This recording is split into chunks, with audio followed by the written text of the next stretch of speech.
Hello students, कैसे हैं आप सब। उम्मीद करता हूं आप सभी लोग स्वस्थ होंगे, मस्त होंगे और आपकी पढ़ाई भी एकदम अच्छे से चल रही होगी। एंड दोस्तों, आज की इस वीडियो में हम जो क्लास ट्वेल्थ की आपकी इंग्लिश है ना, क्लास ट्वेल्थ की इंग्लिश के ऊपर बात करने वाले हैं। जो आपका बोर्ड एग्ज़ाम होने वाला है ना, जैसा कि आप जानते हैं कक्षा 12 जो अंग्रेजी का बोर्ड परीक्षा होने वाली है, कब होने वाली है? 12 मार्च, है ना। 12 मार्च को क्या है, आपकी इंग्लिश की बोर्ड परीक्षा होने वाली है, जो कि लास्ट आपका एग्ज़ाम है ना। तो क्यों ना इस एग्ज़ाम को भी हम बेहतर कर लें, क्योंकि सब्जेक्ट तो हमारे लिए सारे बराबर हैं ना, सारे सब्जेक्ट इक्वल हैं, सभी 100 नंबर में होंगे। लेकिन आप करते क्या हैं, physics chemistry mathematics, physics chemistry biology, इन पर ज़्यादा ध्यान देते हैं, हिंदी इंग्लिश को इग्नोर कर देते हैं और यहीं पर आपका जो है स्कोर डाउन हो जाता है। लेकिन अगर आप जो है इसे इंग्लिश को अच्छा कर लेंगे ना, तो आपका स्कोर बहुत ज़्यादा अप जाने वाला है और आपका स्कोर बहुत ज़्यादा बूस्ट होगा, है ना, अगर आपने इंग्लिश पर भी ध्यान दे दिया। तो आज की इस वीडियो को आप अच्छे से कंप्लीट देखिएगा, क्योंकि आज की इस वीडियो को आप एंड तक देखेंगे तो आपके जो बोर्ड परीक्षा होगी 12 मार्च, जब आप सेंटर से बाहर आएंगे तो आपके चेहरे पर स्माइल होगी। क्यों? क्योंकि आपका बोर्ड परीक्षा से पहले ही मैंने आपको बोर्ड परीक्षा वाला पेपर बता दिया, 2025 वाला, है ना। तो आप इस वीडियो को एंड तक कंप्लीट देखना। जितने भी क्वेश्चन मैं आपको बता रहा हूँ BIMP क्वेश्चन है, सबको आपको तैयार करना है, ज़बरदस्त तरीके से तैयार करना है। बिल्कुल आपको हर एक क्वेश्चन को अच्छे से पढ़ना है। इसकी PDF भी मैं आपको दे रहा हूँ, है ना। PDF भी आप डाउनलोड कर लेना, जिससे कि आप इसे अच्छे से पढ़ पाएँ। तो टेलीग्राम चैनल पर PDF भी आपको मिल जाएगी। तो चलिए दोस्तों, बिना टाइम वेस्ट के वीडियो शुरू करते हैं, क्योंकि ये टाइम आपके लिए बहुत ही ज़्यादा कीमती होने वाला है। देखिए, यहाँ पर आपको रोल नंबर डालना है डिजिट्स में, है ना। यहाँ पर आपको अपना नेम डाल देना है। एंड बात करें जो आपके पेपर के पेजेस की, तो हमने 5 पेजेस का पेपर डिज़ाइन किया है। हालांकि आपका जो एग्ज़ाम का पेपर है वो भी इतने ही नंबर में आएगा, हो सकता है 6 से 7 पेज हो जाए, है ना, बस इतना ही है। और बाकी हमने ये कोड डिसाइड कर लिया, जो कि रैंडमली हमने रखा है। आपका जो एग्ज़ाम होगा, बोर्ड परीक्षा होगी, उसमें आपका क्वेश्चन पेपर का कोड डिफरेंट हो सकता है। ओके। बात करें टाइमिंग की, तो आप जानते हैं 3 घंटे और 15 मिनट का आपको टाइम मिलता है और 100 नंबर का आपका एग्ज़ाम होगा, है ना। 100 नंबर का आपका क्या होगा, ये इंग्लिश का एग्ज़ाम होगा। और 15 मिनट जो शुरू के होते हैं वो किसके लिए अलॉट किए जाते हैं? कैंडिडेट्स को रीड करने के लिए क्वेश्चन पेपर को, है ना। तो ये सारी चीज़ें आप जानते हैं। इंस्ट्रक्शन हमें बता रहे हैं कि this question paper is divided into 4 sections A B C and D, है ना। जो कि आप जानते हैं कि ABCD 4 सेक्शन में आपका जो पेपर है वो डिवाइड होगा, है ना। इसके बाद नेक्स्ट आपका है all questions from the section are compulsory, यानी सभी सेक्शंस के सभी क्वेश्चंस क्या हैं, अनिवार्य हैं, है ना, नेसेसरी हैं, अनिवार्य हैं, कंपलसरी हैं। ओके। इसके बाद नेक्स्ट आपका है marks are indicated against the each question. हर एक क्वेश्चन के सामने उसके मार्क्स को दिया गया है कि कितने नंबर में आपसे क्वेश्चन पूछा गया है। तो सेक्शन नंबर A हमारा स्टार्ट हो जाता है। बस इतने ही आपको इंस्ट्रक्शन याद रखने हैं। और ये जो है सेक्शन नंबर आपका A यहाँ से स्टार्ट हो जाता है। ओके। जो कि आपका क्या है, सेक्शन नंबर A क्या है, रीडिंग, है ना। रीडिंग में आपसे क्या पूछेगा, सिर्फ आपको एक पैसेज देगा, जो कि भैया आपके काफ़ी बड़े नंबर में आता है ना। 15 नंबर में, पूरे 15 नंबर में आपसे आएगा एक पैसेज। अगर आपने पैसेज अच्छे से नहीं पढ़ा, समझ लीजिए 15 नंबर आप गंवा रहे हो।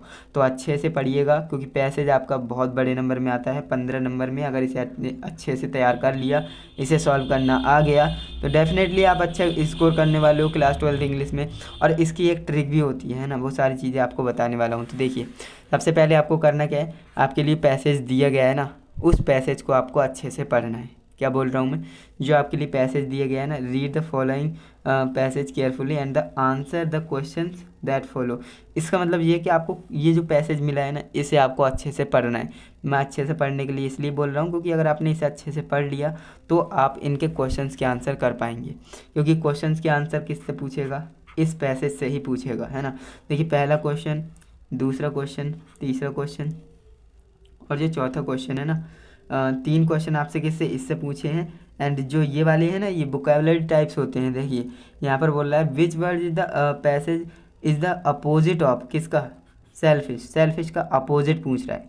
और which word in the passage means, अब इसका मीन्स पूछ रहा है ना। मिसरी का मीन्स क्या होगा वो आपको बताना है। That does not a word obstacle, है ना, मीन इन द पैसेज। अब इस पैसेज में इसका ऑब्स्टेकल का मीनिंग क्या है वो आपको बताना है। तो इस तरह से वोकैबुलरी टाइप आपके क्वेश्चन होंगे, जो कि 3 × 1, यानी कि हर एक एक का होगा, यानी 3 नंबर ये। तो आप समझदार हैं ही, ये आपके 4 क्वेश्चन ये पैसेज से रिलेटेड होगा और बाकी आपका ये वोकेबलरी टाइप हो गया, है ना। तो इस तरह से आपके पूरे 15 नंबर फिक्स हो जाते हैं। इसीलिए आपको बोल रहा हूँ इसके नंबर बिल्कुल होते हैं फिक्स। आपको करना क्या है, पैसेज पर अच्छी पकड़ बनाकर रखनी है। इसके बाद हम बात करें नेक्स्ट जो आपका सेक्शन होता है भाई, सेक्शन ए में बस कुछ नहीं होता, सिर्फ एक पैसेज ही दे देंगे। इसके बाद आपका सेक्शन नंबर बी स्टार्ट हो जाता है ना, सेक्शन नंबर बी, है ना। सबसे बड़ा सेक्शन नंबर डी होता है, जैसा कि आप जानते हैं भाई। और सेक्शन नंबर सी में आपकी ग्रामर आएगी, ग्रामर आपकी अच्छी है तो सेक्शन सी के पूरे नंबर आपके होने वाले हैं। अब देखिए भाई सेक्शन बी में आपसे क्या पूछेगा भाई, रीडिंग सेक्शन राइटिंग सेक्शन होगा। राइटिंग सेक्शन में क्या पूछेगा, है ना, आर्टिकल पूछेगा, एप्लीकेशन पूछेगा, बस और क्या पूछेगा। तो यहाँ पर आप देखेंगे क्वेश्चन नंबर 2 में हमसे कह रहा है कि right an article on any one of the following topics in word. अब देखिए अबाउट वर्ड बोल दिए कि 100 से 150 वर्ड्स में आपको क्या करना है, लिखना है। टॉपिक्स आपके लिए सजेस्ट किए हैं कि 3 में से किसी एक पर, है ना। Right an article on any one of the following topics in about कितने 100 से 150 वर्ड्स में आपको लिखना है। देखिए माई हीरो इज़ हिस्ट्री, है ना, और a women in new India, the book that inspire you most, है ना। तो इस तरह से आपको करना क्या है, इनमें से किसी एक पर, है ना, 3 दिए हैं, आपको सिर्फ एक टॉपिक पर जो है अच्छे से आर्टिकल लिख देना है, बस इतना ही है। इसके बाद नेक्स्ट आपका है सपोज यू आर शिवा, है ना। आप मान लीजिए कि आप क्या हैं, शिवा हैं। Write a letter to the news editor of the Times of India, है ना। और Times of India complain the against the poor supply of water in your locality. देखिए सप्लाई वाटर की सप्लाई पर आएगा या फिर इलेक्ट्रिसिटी पर आ सकता है ना, ब्रेक डाउन ऑफ इलेक्ट्रिसिटी। तो ये लेटर टू द एडिटर ज़रूर आता है ना, लेटर टू द एडिटर ये 100% आने वाला टॉपिक है। 100 नहीं, 101% बोलूँगा, ये 100% जो है टॉपिक आता ही आता है, letter to the editor. Okay, इसका आपको करना क्या है, रटना नहीं है। काफ़ी स्टूडेंट्स क्या करते हैं, रटने लगते हैं लेटर्स को। लेटर कोई रटने वाली चीज़ ही नहीं है। आपको करना क्या है, इसका पैटर्न समझना है ना। अगर आपको पैटर्न समझ में आ गया तो किस भी टॉपिक पर दे दे लेटर आप लिख ही देंगे। और अगर आपका पैटर्न सही है तो एग्जामिनर भी खुश हो जाएगा कि हाँ बच्चे ने मेहनत की है, तो उसे पूरे पूरे नंबर भी दे सकते हैं, है ना। तो pattern is most important for your letter writing, है ना। तो इतना आप अच्छे से समझ गए होंगे। तो ये 10 नंबर में टॉपिक आता भी है और ये भी आपका कितने 10 नंबर में टॉपिक आता है। अब देखिए लेटर अगर आपका ये नहीं आ रहा है तो आप क्या कर सकते हैं, एप्लीकेशन लिख सकते हैं। एप्लीकेशन किस पर लिख सकते हैं, write an application to the administrator of the नगर निगम of your city to improve your sanitary condition in the part you live in, है। तो यहाँ पर आपको करना क्या है, इस पर आप एप्लीकेशन भी लिख सकते हो। तो दोनों में से किसी भी एक को आप कर सकते हो, क्योंकि यहाँ पर और लगा दिया है यानी अथवा में है ना। क्लियर है। तो आपका सेक्शन ए और सेक्शन बी क्लियर हो जाता है। बस इतनी ही चीज़ें इसमें पूछी जाएंगी। इसके बाद आ जाते हैं भैया सेक्शन सी। मैंने आपको बता दिया सबसे बड़ा सेक्शन आपका डी ही होता है, सेक्शन सी भी छोटा ही होता है कंपैरिजन में। और इसमें क्या ग्रामर पूछी जाती है। अगर आप ग्रामर में तेज़ हो, है ना, ग्रामर आपकी अच्छी है, इंग्लिश ग्रामर आपकी बहुत ही अच्छी है, तो भाई समझिए जो ग्रामर के पूरे मार्क्स है ना, फुल मार्क्स आपके झोली में है।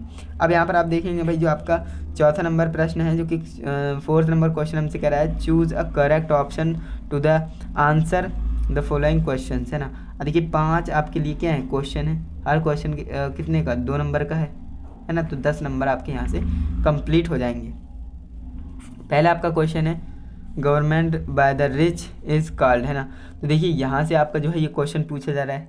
तो इसका जो ऑब्जेक्टिव टाइप है ना, ऑब्जेक्टिव टाइप है, तो इसका आपको क्या करना है, राइट आंसर बताना है। तो इसका राइट आंसर क्या हो जाएगा, प्लूटोक्रेसी हो जाएगा, है ना। तो ऑप्शन नंबर बी इसका राइट हो जाएगा, प्लूटोक्रेसी। इसके बाद है ना, इसके बाद जो आपका क्वेश्चन नंबर बी है, क्वेश्चन नंबर बी की बात करें, the phrase on the when means, है ना। जो फ्रेज आपके लिए दे रखा है ऑन द वेन, इसका मीन्स क्या है ना, ये आपको बताना है। तो इसका राइट आंसर भी आप बता रहे होंगे। अगर आपने क्लास 12th इंग्लिश को, ग्रामर को अच्छे से पढ़ा है तो इसका राइट आंसर आप बता रहे होंगे। इसका आंसर हमारा डिक्रीजिंग होगा, है ना। डिक्रीजिंग इसका क्या हो जाएगा, राइट आंसर हो जाएगा। ओके, इसके बाद हमारा जो तीसरा नंबर क्वेश्चन है क्या है, द सिनोनिम्स डेस्टिनी इज़, है ना। तो इसका राइट आंसर क्या होगा, इसका राइट आंसर भी आप बता रहे होंगे कि ऑप्शन नंबर इसका राइट बी हो जाएगा, है ना। ऑप्शन नंबर बी इसका राइट हो जाएगा, फॉर्च्यून। ओके, इसके बाद नेक्स्ट हम क्वेश्चन देख लेते हैं, which of the following sentence is are correct, है ना। अब ये आपको बताना है कि इसमें से कौन से सेंटेंस करेक्ट हैं, है ना। तो ये भी आप बता रहा हूँ कि इसका जो है राइट आंसर हमारा ऑप्शन नंबर बी राइट होगा, है ना। ऑप्शन नंबर बी हमारा राइट होना चाहिए, except he all were present, है ना। तो ऑप्शन नंबर बी यानी कि ऑप्शन नंबर बी हमारा क्या होगा, इसका राइट आंसर हो जाएगा। क्लियर है, बिल्कुल। अब यहाँ पर हम बात करते हैं नेक्स्ट क्वेश्चन की, जो कि यहाँ पर ई नंबर क्वेश्चन है ना। द एंटोनियम ऑफ एंशियंट, जो एंशियंट है इसका एंटोनिम पूछ रहा है ना, एंटोनिम पूछ रहा है। तो इसका एंटोनिम तो आप बता ही रहे होंगे, इसका एंटोनिम क्या होता है, मॉडर्न होता है ना, मॉडर्न। तो इतनी आपको अच्छे से समझ में आ गया होगा। अब देखिए इसके बाद जो 5वां नंबर प्रश्न है ना, 5वां नंबर प्रश्न में हमसे क्या बोल रहा है ना, इसे आप अच्छे से समझने की कोशिश करिएगा। तो यहाँ पर देखिए 5वां नंबर क्वेश्चन है, change any one of the following into indirect speech, change any one of the following into indirect speech, है ना। तो यहाँ पर मैं पेन चेंज कर लेता हूँ, पेन यहाँ पर नहीं चल रहा है, और बाकी मैंने आपको बता दिया इसे किस में, इनडायरेक्ट स्पीच में चेंज करना है ना। तो अगर आपने ग्रामर अच्छे से पढ़ी है तो आप इसको क्या कर सकते हैं, चेंज कर सकते हैं। पहला आपका क्या है, you said to him you are fool, है ना। अब आर यू फूल, अब यहाँ पर बात करें इसको कैसे चेंज करेंगे, तो आप यहाँ पर नोट कर सकते हैं, बोल रहा हूँ क्योंकि यहाँ पर लिख नहीं सकता हूँ, है ना। तो इसका आप आंसर कर सकते हैं कि यू टोल्ड हिम, है ना, you told him that he was a fool, है ना। तो इसे आप इनडायरेक्ट में कैसे बदलेंगे, you told him that he was a fool, है ना। तो इस तरह से आप इसे चेंज कर सकते हैं। दूसरे वाले की बात करें तो the teacher said to me go away at once, है ना। तो इसका कैसे चेंज कर सकते हैं, the teacher told me to go away at once. Okay, आप नोट कर लेना, यहाँ पर मैं लिख कर भी दिखा देता, पेन अभी अवेलेबल नहीं है। ओके, तो इसके बाद हम आगे बढ़ते हैं, तो बी नंबर की बात करते हैं। इसमें देखें, combine any one of the following as directed, है ना। तो यहाँ पर आप देखेंगे कंबाइन करना है। आप देखिए वी ईट टू लाइव, है ना, पहला है वी ईट टू लाइव, पहला क्या है, वी ईट टू लाइव। अब इसे कैसे जो है कॉम्प्लेक्स बनाएंगे, तो because we need to survive we eat to live, है ना। तो इस तरह से हम बना सकते हैं, बिल्कुल बना सकते हैं, क्योंकि देखिए कंबाइन करना है और किस में कॉम्प्लेक्स सेंटेंस बनाना है। तो because we need to survive we eat to live, है ना, इस तरह से बना सकते हैं। इसके बाद सेकंड जो आपका है ना, सेकंड जो आपका है क्या है, द थीफ वाज पनिश्ड, है ना, the thief was finish find, है ना। तो इसे कंपाउंड सेंटेंस में बदलना है ना, किस में, कंपाउंड सेंटेंस में बदलना है। तो इसे आप कैसे बदलेंगे भाई, कंपाउंड सेंटेंस में कैसे बदलेंगे, द थीफ वाज, इसे इस तरह से बना सकते हैं, the thief was punished and find, है ना, the thief was punished and find, बिल्कुल इस तरह से आप बना सकते हैं। एंड इसके बाद सी नंबर, है ना, सी नंबर जो आपका है वो आपसे क्या कह रहा है, transform any one of the following as directed, है ना। अब यहाँ पर देखिए they close the shop at 8 PM, है ना, 8 बजे जो है वे जो है दुकान को बंद कर देते हैं। इनटू पैसिव वॉइस, है ना, पैसिव में हमें क्या करना है, बनाना है। तो देखिए कैसे बनाएंगे इसे पैसिव में, the shop is closed bye them at 8 PM, है ना, the shop is closed bye them at 8 PM। Okay, इस तरह से आप बना सकते हैं। एंड इसके बाद, है ना, इसके बाद जो आपका दूसरा नंबर है क्या है, he is as clever as a fox, है ना, he is as clever as a fox. इसे किस में, इनटू कंपैरेटिव डिग्री, है ना, कंपैरेटिव डिग्री में करना है। तो कैसे करेंगे भाई, he is clever than a fox, है ना, he is clever than a fox. इस तरह से आप इसे कर सकते थे भाई कन्वर्ट। काफ़ी आसान है, डरना नहीं है आपको, ग्रामर से बहुत ही आसान ग्रामर आपसे पूछी जाएगी। अब देखिए डी नंबर आपका क्या है, correct any one of the following sentence, आपको करेक्ट करना है ना। पहला आपका क्या है, the wounded were taken to the hospital, है ना। अब देखिए इसमें आप कैसे इसे सही कर सकते हो, है ना, इसे कैसे आप सही कर सकते हो, है ना। अब देखिए इसमें द की गलती है ना, द की गलती है ना, द की गलती है, द यहाँ पर नहीं लगेगा, है ना, द यहाँ पर नहीं लगेगा, हॉस्पिटल के आगे द इसमें नहीं लगेगा। क्लियर है, ये आपकी गलती होगी, करेक्ट करना है। तो दूसरा आपका है, nobody likes such man who are dishonest, है ना। अब यहाँ पर बात करें इसमें ऐसी कौन सी गलती है ना, जो यहाँ पर आपको दिख रही होगी, बिल्कुल आपने पकड़ ली होगी कि यहाँ पर जो है नोबडी इस तरह से नहीं लिखा जाता है, यहाँ पर स्पेस नहीं आएगा।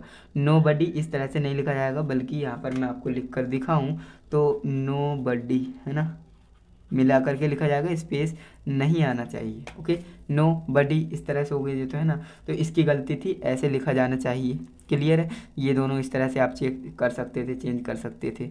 और इसके बाद ई नंबर क्वेश्चन है, use any one of the following pairs of word in your sentence to make their, है ना। अब देखिए मीनिंगफुल क्लियर, है ना, मीनिंग से आपको क्लियर निकलना चाहिए। दो आपके लिए सेंटेंस के दो आपके लिए वर्ड्स के पेयर दे रखे हैं, आपको करना क्या है, इनका यूज़ करके एक ऐसा सेंटेंस बनाना है जिसका मीनिंग निकले, है ना, मीनिंग निकले। तो डिफरेंस और डिफरेंस का मतलब क्या है, अब देखिए इससे हम कैसे बना सकते हैं सेंटेंस, है ना। The company provided employees with access, है ना, to the gym but one the against access to wage during work hurt, है ना। तो इस तरह से आप इसे बना सकते थे। ओके, क्लियर है, आपकी समझ में आया या नहीं? ओके, अब यहाँ पर आप देखेंगे इसके बाद नेक्स्ट आपका क्या है, दूसरा नंबर है एक्सेस और एक्सेस, है ना।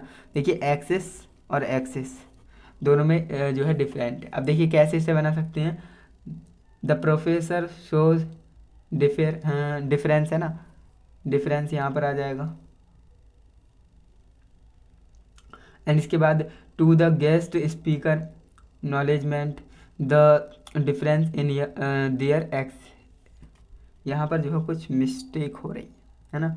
हाँ, यहाँ पर आपको ध्यान देना है, जो मैंने पहले बताया वो इस वाले का नहीं था, इस वाले का था, है ना, इस वाले का था, और जो अब बता रहा हूँ वो इस वाले का है, ठीक, डिफरेंस वाला। एक बार दोबारा बता देता हूँ, देखिए इस वाले का जो है क्या होगा, द प्रोफेसर शोज डिफरेंस, है ना। अब इस वाले डिफरेंस की बात कर रहे हैं, to the guest speaker acknowledgement the difference, अब इस वाले डिफरेंस की बात कर रहे हैं, इन दियर एरिया ऑफ एक्सपेक्टीज। अब यहाँ पर देखेंगे मैं लिख करके बताता, लेकिन यहाँ पर पेन अवेलेबल नहीं है, बट आपको मैंने बता दिया, आप नोट डाउन कर लीजिएगा। इसके बाद नेक्स्ट हमारा एक्सेस, एक्सेस है ना, तो इसके ऊपर बात कर लेते हैं। तो देखिए the company provided employees with access, है ना, इस वाले एक्सेस की बात हो रही है, टू द जिम, है ना, to the gym but warn the against, है ना, excess wages during work hurts, है ना। इस तरह से आप इसे बना सकते थे। क्लियर है, बिल्कुल। अब इतनी बात आपको समझ में आ गई होगी, है ना। तो अब देखिए ग्रामर में आपको होता क्या, अब आपका क्या है, यहाँ पर 6 नंबर क्वेश्चन पूछेगा, ट्रांसलेशन आएगी, translation the following passage into English, है ना, इंग्लिश में आपको चेंज करना रहेगा। 4 से 5 लाइन आपको हिंदी की दे देंगे और आपसे कहेंगे कि इसे इंग्लिश में चेंज कीजिए, ओके, ट्रांसलेट कीजिए। इसके बाद आपका सेक्शन डी स्टार्ट हो जाता है, जो कि मैंने आपको बताया कि बड़े नंबर में भी है और बड़ा जो है सेक्शन भी है, सेक्शन डी। इसमें कुछ भी नहीं है, सिर्फ आपने जो क्लास 12 इंग्लिश की जो रीडिंग है, प्रोज पोइट्री सप्लीमेंट्री, है ना, हालांकि मैंने इसके ऊपर आपके लिए वीडियो भी प्रोवाइड की थी कि मैंने आपको बता रखे हैं क्वेश्चन क्या क्या इंपॉर्टेंट क्वेश्चन है, तो वो वीडियो भी आप देख लेना, लिंक डिस्क्रिप्शन बॉक्स में है। और जो इस क्वेश्चन में मैंने इंक्लूड किए हैं क्वेश्चन आंसर, वो भी मोस्ट इंपॉर्टेंट है, तो उन्हें भी आप अच्छे से तैयार करिएगा, ओके। तो यहाँ पर आप देखेंगे लिटरेचर होता है सेक्शन डी, इसमें आपका 7 नंबर क्वेश्चन है, answer the following question in about कितने 40 वर्ड्स में आपको हर एक क्वेश्चन का आंसर देना है। अब देखिए ये क्वेश्चन है और लगाकर ये क्वेश्चन है ना, क्वेश्चन आप पढ़ लीजिएगा, स्क्रीनशॉट ले लीजिएगा, मैं बार बार बताकर आपका टाइम वेस्ट नहीं करूँगा, और बाकी आप कहेंगे तो इसका सॉल्यूशन भी मैं आपके लिए प्रोवाइड करा दूँगा, ओके। तो इनका आप स्क्रीनशॉट कर लीजिए, ये जो है मोस्ट इंपॉर्टेंट क्वेश्चन है ना, ओके। इस तरह से आप सारे क्वेश्चंस का क्या कर सकते हैं, स्क्रीनशॉट कर सकते हैं एकदम अच्छे से, ओके। और यहाँ पर जो आपके लिए एक्सट्रैक्ट आएगा, है ना, इसे केयरफुली पढ़ के आपको क्या करना है, इसके नॉर्मली क्वेश्चंस का आंसर देना है, जो कि आप जानते हो, है ना। इसके बाद जो आपका सेंट्रल आइडिया होती है ना, मोस्ट इंपॉर्टेंट सेंट्रल आइडिया दिखा रहा हूँ, देखिए इनका भी आप स्क्रीनशॉट ले लीजिए, my mother eight 66 and Jennifer's tiger और कीपिंग क्वाइट, इनमें से ही 100% आएगा, 101% आपका जो है इनमें से ही सेंट्रल आइडिया देखने को मिलने वाला है। इसके बाद ये 40 वर्ड्स में आपको ये क्वेश्चंस के आंसर देने, प्रोज पोइट्री सप्लीमेंट्री सब में से ही आपके क्वेश्चंस पूछे जाएंगे, ये बात आपको क्लियर होनी चाहिए, ओके। तो ये सारे क्वेश्चंस हैं, आपने स्क्रीनशॉट ले लिया होगा, अगर नहीं भी लिया है ना तो आपको क्या करना है, इसकी PDF डाउनलोड कर लेनी है ना, इसकी PDF डाउनलोड कर लेनी है। PDF मैं आपको कहाँ पर प्रोवाइड कराऊंगा, मैंने आपको बताया टेलीग्राम चैनल पर मैं आपकी इसकी मैं आपको जो है इसकी PDF प्रोवाइड कर दूंगा, जिससे कि आप इन्हें डाउनलोड कर सकते हो और आराम से अपनी पढ़ाई कर सकते हो, ओके, तो ये थी आज की हमारी वीडियो अच्छी लगी तो वीडियो को लाइक कीजिएगा एंड अपने दोस्तों के साथ भी शेयर कर देना, क्योंकि इस वीडियो में मैंने जो भी क्वेश्चन लिए हैं मोस्ट इम्पॉर्टेंट है, मोस्ट रिपीटेड है ना, मोस्ट एक्सपेक्टेड है, तो इसलिए आपको बोल रहा हूँ आप इस वीडियो को अपने दोस्तों के साथ शेयर करना, जिससे कि उनका भी फ़ायदा हो सके। वीडियो को लाइक कर देना, अपने दोस्तों के साथ भी शेयर कर देना। बाकी हम जो है मिलते हैं नेक्स्ट इंटरेस्टिंग इन्फॉर्मेटिव वीडियो के साथ, तब तक के लिए जय हिंद, वंदे मातरम।